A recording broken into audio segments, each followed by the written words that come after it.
Welcome, good morning all of you. आज हम आपके लिए लेकर आए हैं एनसीईआरटी सब्जेक्ट एसएसटी का जो भूगोल जो पार्ट है उसका जो चैप्टर नंबर 6 चल रहा हमारा विनिर्माण उद्योग।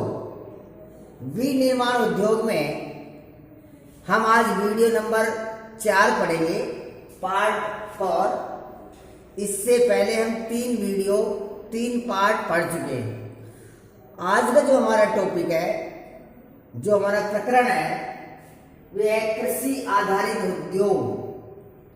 कृषि आधारित उद्योग, जिसमें से हम पढ़ेंगे वस्त्र उद्योग। देखिए, कृषि आधारित उद्योग एक इम्पोर्टेंट उद्योग है, एक महत्वपूर्ण उद्योग है। कृषि पर आधारित बहुत से उद्योग हैं, जैसे सूती वस्त्र उद्योग, पटसन उद्योग, रेशम उद्योग, ऊनी वस्त्र उद्योग, चीनी उद्योग, चाय उद्योग, कॉफी उद्योग, वनस्पति तेल उद्योग, रबर उद्योग। बहुत से उद्योग हैं जो हमारे कृषि पर आधारित उद्योग हैं। अगर किसान इन फसलों को नहीं बोए, नहीं उगाए, तो ये उद्योग, इन उद्योगों को कच्चा माल नहीं मिलेगा। इसमें से लेते हैं हम आज वस्त्र उद्योग। कौन से लेते हैं? वस्त्र उद्योग। देखिए, वस्त्र उद्योग का हमारी भारतीय अर्थव्यवस्था में एक महत्वपूर्ण स्थान है, एक बहुत बड़ा उद्योग है ये। अगर कृषि के बाद में देखते हैं तो सबसे अधिक लोगों को रोजगार प्रदान करने वाला उद्योग है वस्त्र उद्योग की। अगर हम बात करते हैं, वस्त्र उद्योग की बात करते हैं, तो औद्योगिक उत्पादन में 14% इसका योगदान है। जो औद्योगिक जो उत्पादन है, जितने भी उद्योग जितने भी उत्पादन करते हैं, उसमें 14% इसका योगदान है। किसका? वस्त्र उद्योग का। और इस उद्योग में लगभग 350 लाख लोगों को रोजगार मिला हुआ है। 350 लाख लोग इससे जुड़े हैं, उनका आजीविका का साधन है। साथ में विदेशी मुद्रा 24.6% विदेशी मुद्रा भी हमें मिलती है। और साथ में सकल घरेलू उत्पाद देखते हैं, जिसको कहते हैं जीडीपी।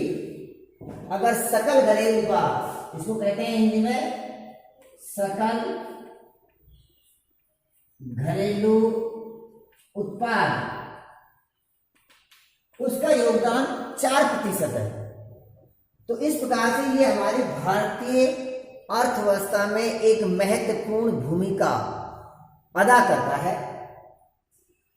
इसमें बहुत से लोग, मैंने बताया कि जैसे कृषि के अंदर लगभग 2 तिहाई जनसंख्या लगी हुई है, 60 से 70% जनसंख्या लगी हुई है।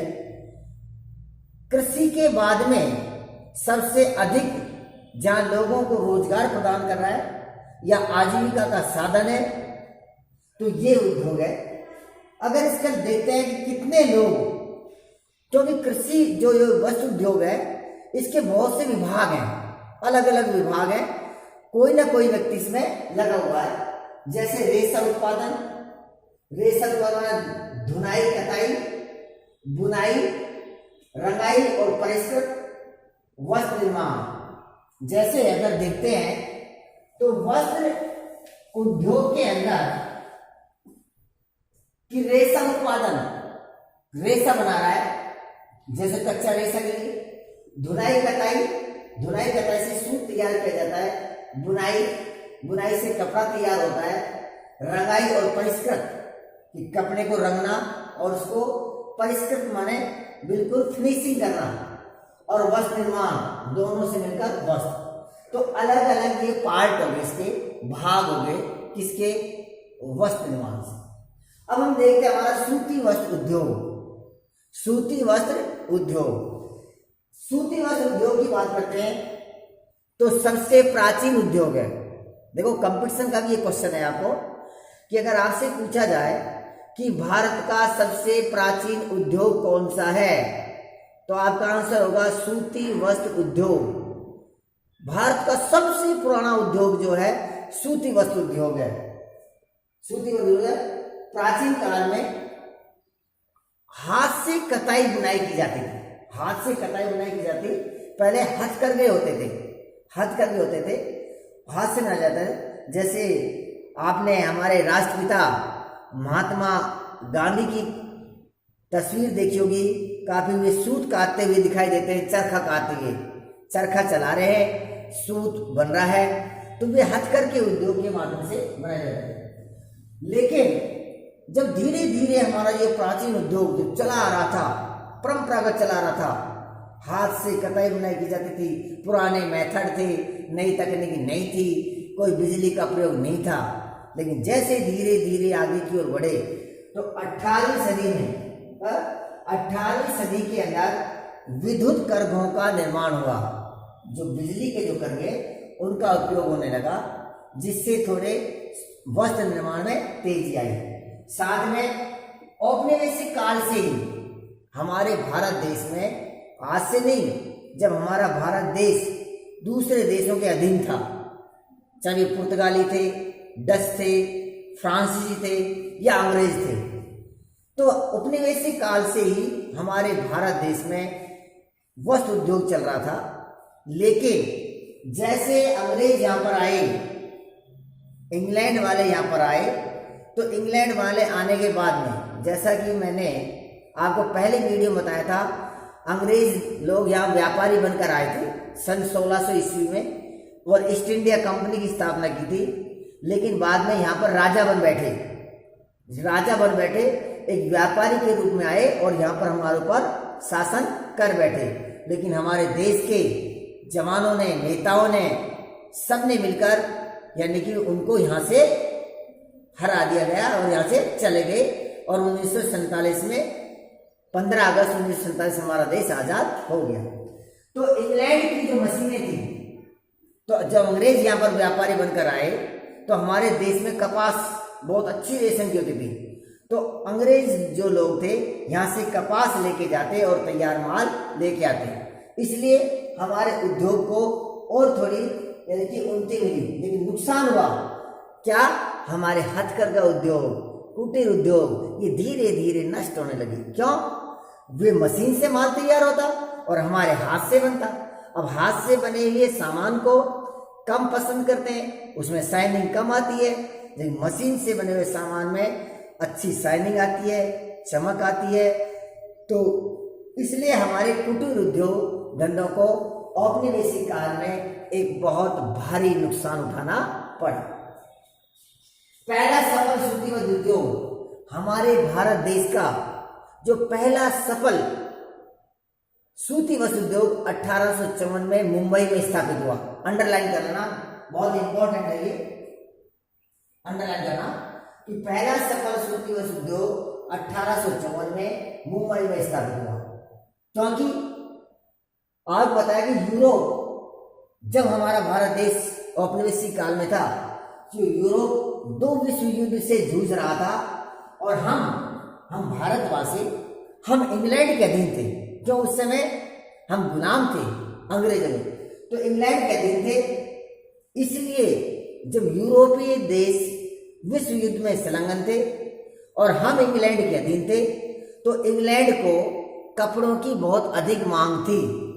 इसलिए ये पॉजिटिव रही कि जब इंग्लैंड को कपड़े की अधिक मांग रही तो हमारे उद्योगों को, अर्थात कपड़ा उद्योग को स्थायीकरण के लिए या स्थापित होने में बहुत सहयोग प्रदान हुआ। इसलिए हमारे कपड़ा मिलों में, हमारे हथकरघा उद्योग में धीरे धीरे उन्नति हुई। ये एक पॉजिटिव पॉइंट रहा कि इंग्लैंड के अधीन होने के बाद में, क्योंकि इंग्लैंड को कपड़े की अधिक मांग थी, इसलिए वे हमारे देश से कपड़े भी और रॉ मटेरियल भी ले जाने लगा।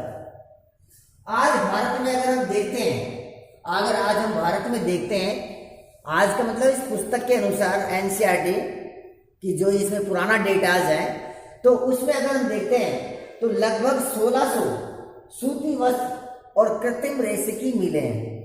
भारत में लगभग 1600 सूती वस्त्र और कृत्रिम रेशे की मिलें हैं, जिसमें से 80% जो मिलें हैं ये निजी क्षेत्र में यानी व्यक्तिगत के हाथ में, और शेष बची हुई मिलें सरकारी में सार्वजनिक या सहकारी क्षेत्र में कार्य कर रहे हैं।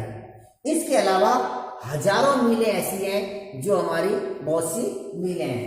और हथकरघा की बात करते हैं तो भारत देश में, हमारे देश में लगभग 4 से 10 हथकरघा की संख्या है। प्रारंभिक वर्षों में सूती वस्त्र उद्योग का जो मेन केंद्र था वो महाराष्ट्र और गुजरात था।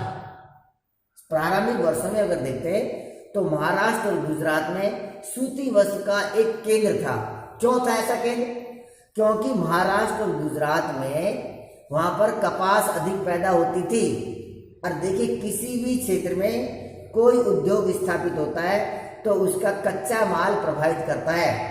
तो महाराष्ट्र और गुजरात में सूती वस्त्र उद्योग इसलिए पनपा क्योंकि वहां पर कपास के क्षेत्र अधिक थे, काली मिट्टी वहां पाई जाती है, साथ में पतन थे यानी कि पोर्ट थे, बंदरगाह थे गुजरात और महाराष्ट्र में।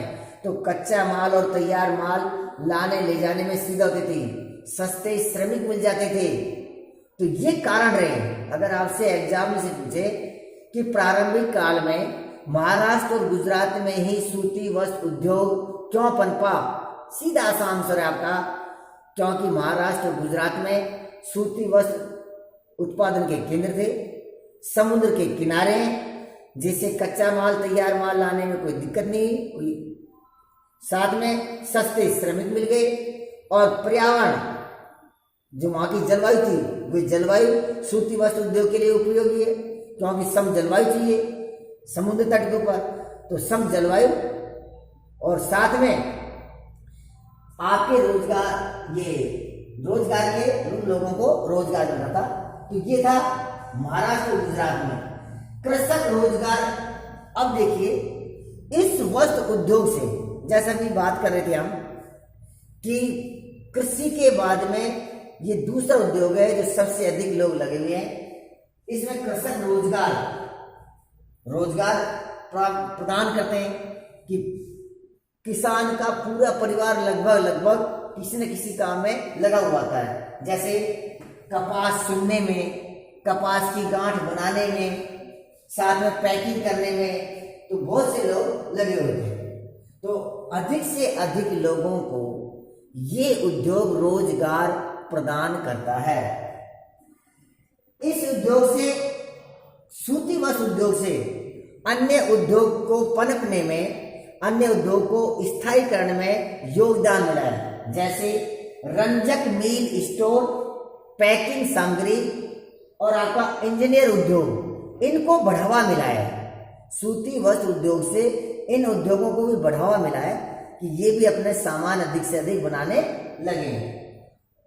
कताई का कार्य जो हमारा मुख्य रूप से महाराष्ट्र, गुजरात और तमिलनाडु में, कताई का जो कार्य है हमारा महाराष्ट्र, गुजरात और तमिलनाडु में, लेकिन बुनाई का जो कार्य है ये हमारा विकेंद्रीकरण है, एक तरह से फैला हुआ है। भारत में कताई कार्य, हमारे भारत देश में जो कताई का कार्य है ये विश्व स्तर का है, छोटा नहीं है, बहुत ही बड़ा है, विश्व स्तर का है। लेकिन तैयार जो वस्त्र है, जो बुना हुआ वस्त्र है, उनकी गुणवत्ता कम है। अगर इंग्लैंड जैसे देश से हमारे वस्त्र की कल्पना करें हम, तो जो क्वालिटी है, जो गुणवत्ता है, वे कम है। कताई कार्य में तो आगे हैं, लेकिन गुणवत्ता का कम है। क्यों?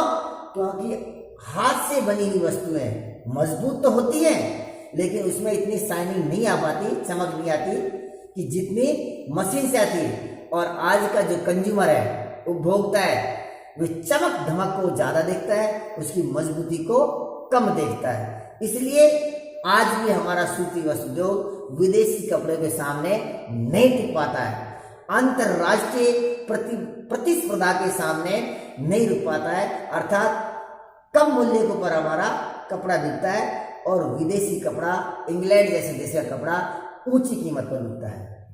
महाराष्ट्र, गुजरात है, कताई कार्य, हाथ से इस खादी कुटीर उद्योग, साथ में ये भी हमारा जो हमारे महात्मा गांधी जी खादी का प्रचार करते थे, ये भी वस्त्र उद्योग का एक पार्ट है कि खादी उद्योग, कुटीर उद्योग जो है, जो कम स्केल के ऊपर यानी कि छोटे पैमाने पर लागू किया जाता है। घरों में परिवार के सदस्य मिलकर काम करते हैं, तो बहुत से जो बुनकर हैं, जो बुनाई का काम करते हैं, कपड़े बनाने में वस्त्र का कताई बुनाई का काम करते हैं, उन बुनकरों को आजीविका का साधन है।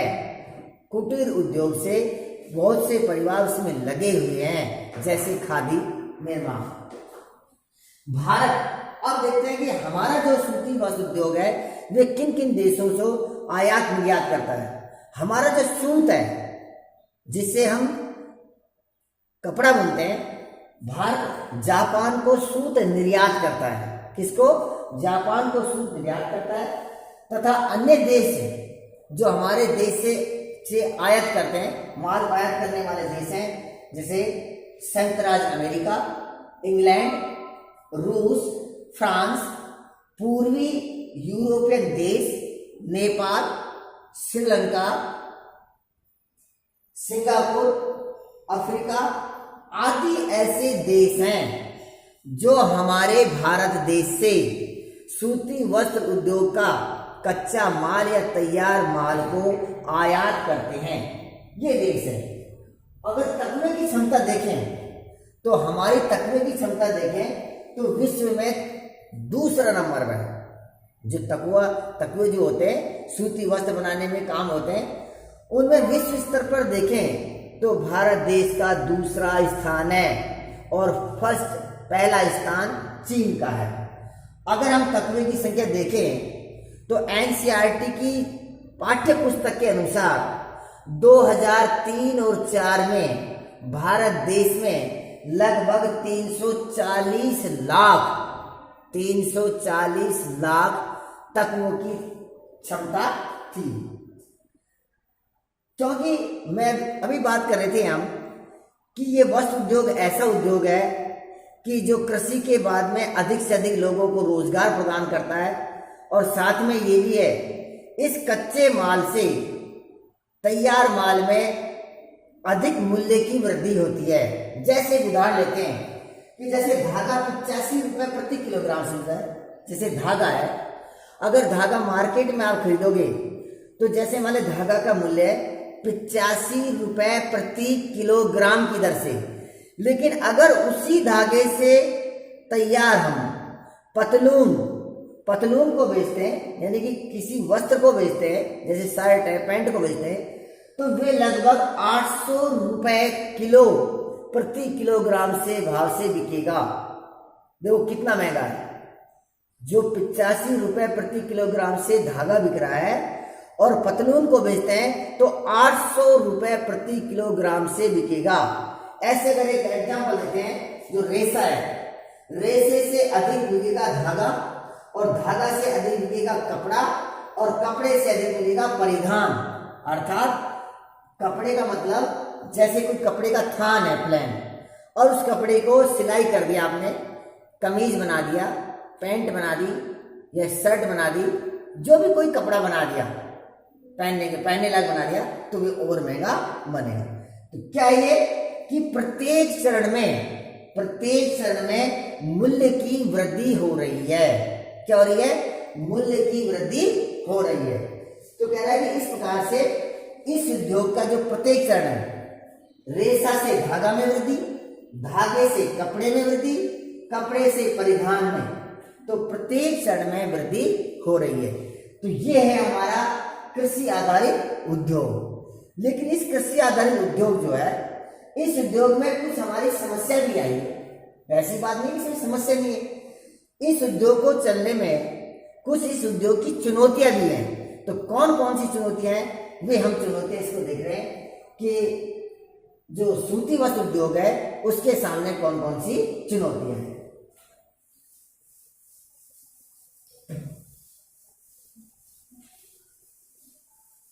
सूती वस्त्र जो उद्योग हम पढ़ रहे हैं, इस उद्योग के सामने बहुत सी चुनौतियां हैं।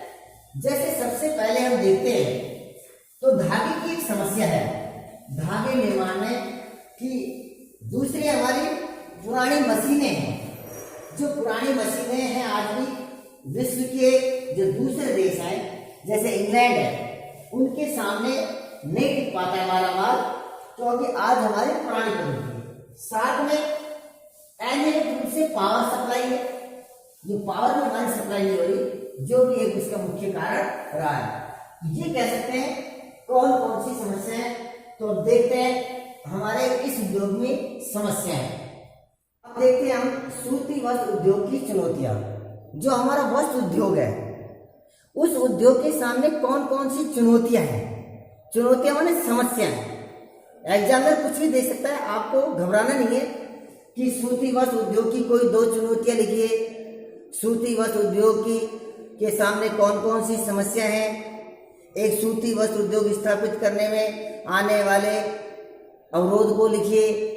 यानी एग्जामिनर आपको कुछ भी दे सकता है, आपको समझना है। ये पूछ रहा है कि सूती वस्त्र उद्योग की समस्याएं क्या है, उसकी चुनौतियां क्या हैं, या सूती वस्त्र उद्योग स्थापित करने में हमको किन किन समस्याओं का सामना करना पड़ेगा, या भारतीय वस्त्र उद्योग के सामने कौन कौन सी चुनौतियां हैं। एग्जामिनर आपसे कुछ भी किसी प्रकार से बोल सकता है, लेकिन आपको घबराने की जरूरत नहीं है। आपको पॉइंट को समझना है कि वे क्या कहना चाह रहा है, उसको समझना है आपको। तो देखिए हमारा जो भारत का जो वस्त्र उद्योग है, जो सूती वस्त्र उद्योग है, उसके सामने कौन कौन सी समस्या है। नंबर 1 है आधुनिक मशीनों का अभाव। आज भी हमारे भारत देश में सबसे प्राचीन उद्योग था सूती वस्त्र उद्योग, और आज का समय देखिए आधुनिक वैज्ञानिक युग आ गया है, फिर भी हमारे पास में आधुनिक मशीनें नहीं है। इंग्लैंड की बजाय आधुनिक मशीनें नहीं है, जिससे हमारा जो वस्त्र है वे इंग्लैंड के वस्त्र के सामने या दूसरे देशों के सामने कम पैसे में, कम मूल्य में बिकता है। तो ये बहुत बड़ी समस्या है कि आधुनिक मशीनों का अभाव है, नहीं है हमारे पास। इनको हमको सुधारना है। अगर हम इस उद्योग को आगे की ओर बढ़ाना है तो इस समस्या से समाधान करना है। अनियमित विद्युत आपूर्ति। नियमित रूप से विद्युत आपूर्ति नहीं होती है। विद्युत आपूर्ति माने शक्ति के साधन नहीं होते। सूती वस्त्र उद्योग या वस्त्र उद्योग को चलाने के लिए नियमित रूप से विद्युत पावर सप्लाई होनी चाहिए, वे नहीं मिल पाती है, इसलिए चलता हुआ काम रुक जाता है, जिससे उत्पादन में ह्रास होता है। अंतरराष्ट्रीय प्रतिस्पर्धा। अभी बात कर रहे थे कि जब अंतरराष्ट्रीय कंपटीशन होता है तो हमारा माल कहीं नीचे रह जाता है, कम मूल्य पर बिकता है, और विदेशी माल कहीं अधिक पैसे पर बिकता है। इसलिए हमको अच्छी गुणवत्ता वाला परिधान वस्त्र को तैयार करना है, ताकि हमारा वस्त्र अधिक से अधिक बिके और हमको विदेशी मुद्रा अधिक मिले, जिससे हमारी राष्ट्रीय अर्थव्यवस्था मजबूत हो सके। उच्च कोटि धागे का भाव। आज भी हमारा जो धागा निर्माण किया जाता है वे उच्च कोटि का नहीं है, वे मध्यम प्रकार का है। तो हमें उच्च कोटि का धागे का निर्माण करना है। छोटी और बिखरी इकाई है। हमारी वस्त्र निर्माण की हजारों इकाई है, लेकिन छोटी इकाई है। वृहद उद्योग बहुत ही कम उद्योग है, इसलिए छोटी इकाइयों को हमें वृहद उद्योग में परिवर्तन करना है। और जो इकाई हमारी बिखरी हुई है, इधर उधर है, कोई इधर है ईस्ट में, कोई नॉर्थ में, कोई ईस्ट में, अलग अलग दिशाओं में या दूर दराज में, उनको पास पास स्थापित करना है, ताकि कच्चा माल आसानी से पहुंच सके, तैयार माल जा सके। इसलिए छोटी और बिखरी हुई इकाइयों को हमें संगठित करना है, छोटी इकाइयों को बड़ी इकाई में बदलना है, बिखरे हुए उद्योगों को का केंद्रीकरण करना है। स्थानीय बाजार का अभाव, स्थानीय बाजार तक सीमित। हमारा जो माल बिक रहा है, हमारा जो सूती वस्त्र या वस्त्र उद्योग जो तैयार हो रहा है, आज ये स्थानीय बाजार तक सीमित है। इतना ही वस्त्र का निर्माण किया जा रहा है जो केवल देश में ही खपत हो रही है, कि इतना अधिक उत्पादन नहीं हो रहा कि हम विदेश को और अधिक उसको बेच सकें, उसका हम निर्यात कर सकें। इसलिए सूती वस्त्र उद्योग या वस्त्र उद्योग के उत्पादन को वृद्धि करना है, ताकि स्थानीय बाजार की पूर्ति भी हो जाए और विदेश में भी हम उसको बेचें, ताकि विदेशी मुद्रा हमें प्राप्त हो और हमारे देश की आर्थिक स्थिति मजबूत हो। कृत्रिम वस्त्र उद्योग से प्रतिस्पर्धा, ये बड़ी भारी समस्या है कि कृत्रिम जो वस्त्र है उससे हमारे को प्रतिस्पर्धा कंपटीशन करना पड़ रहा है, क्योंकि जो कृत्रिम वस्त्र है, जो प्राकृतिक वस्त्र अच्छा होता है, श्रेष्ठ होता है, लेकिन मैंने बताया अभी कि आज का जो उपभोक्ता है वे वस्त्र की क्वालिटी को नहीं पहचानता, उसकी मजबूती को नहीं पहचानता, वे उसकी चमक धमक को पसंद करता है। और हाथ से बना हुआ जो वस्त्र है उसमें मजबूती अधिक होती है, अधिक समय तक चलने वाला होता है, टिकाऊ होता है। लेकिन जो कृत्रिम वस्त्र है उसमें चमक धमक अधिक होती है लेकिन अधिक मजबूत नहीं होता। लेकिन उपभोक्ता क्या करें, उपभोक्ता कृत्रिम वस्त्र से निर्मित माल को अधिक पसंद करते हैं, और जो आपका प्राकृतिक है, जो हाथ से बना हुआ मजबूती है, उसको कम पसंद करते हैं। ये भी एक हमारा प्रतिस्पर्धा का है। तो इससे हमको सुधार करना चाहिए ताकि हमारा उद्योग आगे की ओर बढ़े। नेक्स्ट है, हम सूत का निर्यात करते हैं। अभी पढ़ रहे थे कि हम सूत जो बनाते हैं उसको जापान में निर्यात करते हैं, लेकिन सूत का निर्यात करते हैं, लेकिन परिधान बनाने वाले कपड़े का हम आयात करते हैं। जिससे हम कपड़ा बनाते हैं, जैसे मान लीजिए शर्ट बनाते हैं, तो कुछ कपड़े का हम आयात करते हैं, उस कपड़े को आयात करके हम शर्ट बना दिया, पायजामा बना दिया, और कुछ बना दिया, अपने कपड़ा जो भी पहनने का है वे बनाते हैं। तो ये कह रहा है कि जब हम सूत का जब निर्यात करते हैं तो उस निर्यात को हम थोड़ा कम करें, और जो बाहर बन रहा है, परिधान बन रहा है, कि हमारे देश में ही अच्छी क्वालिटी का परिधान बनाएं, जिससे विदेश से हमको कपड़ा अधिक नहीं लाना पड़े। ऐसा भी नहीं कि इसको हम निर्यात नहीं करें, क्योंकि सूत का निर्यात करेंगे तो विदेशी मुद्रा होगी, लेकिन कुछ सीमा तक इसको इतना रोका जाए ताकि हम अच्छा कपड़ा परिधान बनाएं, और अच्छा परिधान बनाने के बाद में एक अच्छी क्वालिटी का, अच्छी गुणवत्ता वाला कपड़ा तैयार करें, जिससे हमारे ये उद्योग आगे की ओर बढ़े। तो ये थी हमारे वस्त्र उद्योग या सूती वस्त्र उद्योग की चुनौतियां, जिसको हमने पढ़ा। तो आज का जो हमारा जो बिंदु था ये यही था कि कृषि आधारित उद्योग पर वस्त्र उद्योग हमने पढ़ा, कि वस्त्र उद्योग कब से शुरू हुआ, क्या क्या उसकी विशेषता रही, कब कब कहाँ से उसका आयात निर्यात होता है, कौन कौन से उद्योग पनपे, भारत में कब पहला उद्योग बना, और साथ में इस सूती वस्त्र उद्योग की क्या क्या चुनौतियां हैं। तो ये टॉपिक आपका बिल्कुल क्लियर है। आपको ये वीडियो कैसी लगी आप मुझे बताना, कमेंट्स करना, और इस वीडियो को आप अपने साथियों को जो कंपटीशन की भी तैयारी करें उनको भी शेयर करना, क्योंकि ये जो बिंदु है बहुत ही महत्वपूर्ण बिंदु है आपकी प्रतियोगिता परीक्षा की दृष्टि से भी और आपके इस सिलेबस के अनुसार। तो इस वीडियो को आप बताना मुझे कैसा लगा और कमेंट्स करना, और ND Ganga school Satish Kumar channel को सब्सक्राइब करना और बेल आइकन पर प्रेस करना। Okay, thank you.